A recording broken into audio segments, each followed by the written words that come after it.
দ্বিতীয় সাধু। নাতি ককা দেউতা কালিৰ সাধুটো বেছ, আজিও এটা কব লাগিব নহয়।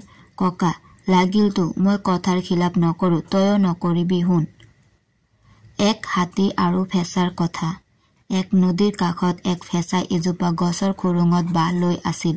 সেই গছৰ তলেদি গজেন্দ্ৰ নামেৰে এক হাতীয়ে সদায় পানী খাবলৈ অহা যোৱা কৰিছিল।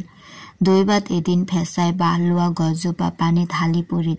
ফেঁচাই একো উপায় নাপাই হাতীৰে সৈতে সখি বন্ধাই সেই গছডাল পোন কৰি ললে। সেইদিনাৰ পৰা ফেঁচা আৰু হাতী দুয়োৰে মহামিত্ৰ হল। এদিন পাৰ্বতীৰ বাঘে সমাজিক দেখিলে যে সি গজেন্দ্ৰৰ হাতীৰ মূৰটো খাইছে। স্বপ্নৰ ফলৰ কথা বাঘে মহাদেৱক সোধাত মহাদেৱে বাঘক কলে, স্বপ্নক দেখিছ যেতিয়া তই গজেন্দ্ৰৰ মূৰটো খাব পা, যা খাগৈ। বাঘে মহাদেৱৰ কথা শুনি সেই নদীৰ কাষলৈ গৈ হাতীলৈ ৰৈ আছে।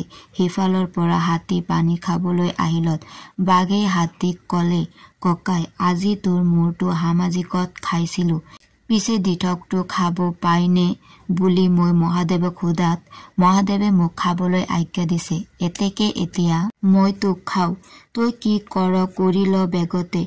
বাঘৰ কথা শুনি হাতীৰ মহা ভয় হল আৰু সি একো নামাতি ৰৈ থাকিল। ফেঁচাই সখীয়েকৰ ভয় দেখি বাঘক কলে, বাৰু মহাদেৱে যদি তোমাক খাবলৈ দিছে খাবা, তাত কোনো কথা নাই, কিন্তু কথাটো সঁচানে মিছা আমি এবাৰ মহাদেৱক সুধি লওঁ। এতেকে বলা আমি তিনিও মহাদেৱৰ ওচৰলৈ যাওঁ। বাঘ ফেঁচাৰ কথাত সন্মত হলত তিনিও মহাদেৱৰ ওচৰলৈ বুলি বাট বুলিবলৈ ধৰিলে। কিন্তু ফেঁচাই সিহঁতক পাছ পেলাই আগেয়ে গৈ মহাদেৱৰ আগত পৰি টোপনিৰ ভাও জুৰি তাৰ মূৰটো নোচোৱাবলৈ ধৰিলে। মহাদেৱে ফেঁচাৰ কি হৈছে বুলি সোধাত ফেঁচাই চকমক খাই সাৰ পোৱা যেন দেখুৱাই কলে, প্ৰভু মই এতিয়াই স্বপ্নত পাৰ্বতীক বিয়া কৰাইছিলো, পাছে দিঠকতো বিয়া কৰাবলৈ পাম নে নাপাম।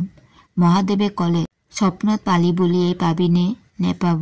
ফেঁচাই কলে, কিয় তেনেহলে বাঘেনো কেনেকৈ স্বপ্নত গজেন্দ্ৰক খোৱা দেখি দিঠকত খাবলৈ পালে।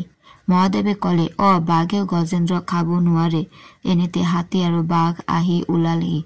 বাঘে হাতীক খাব নোপোৱা শুনি বিমৰ্ষ হৈ ৰল। হাতীয়ে ফেঁচাৰ সৈতে ৰং মনেৰে গুচি আহিল।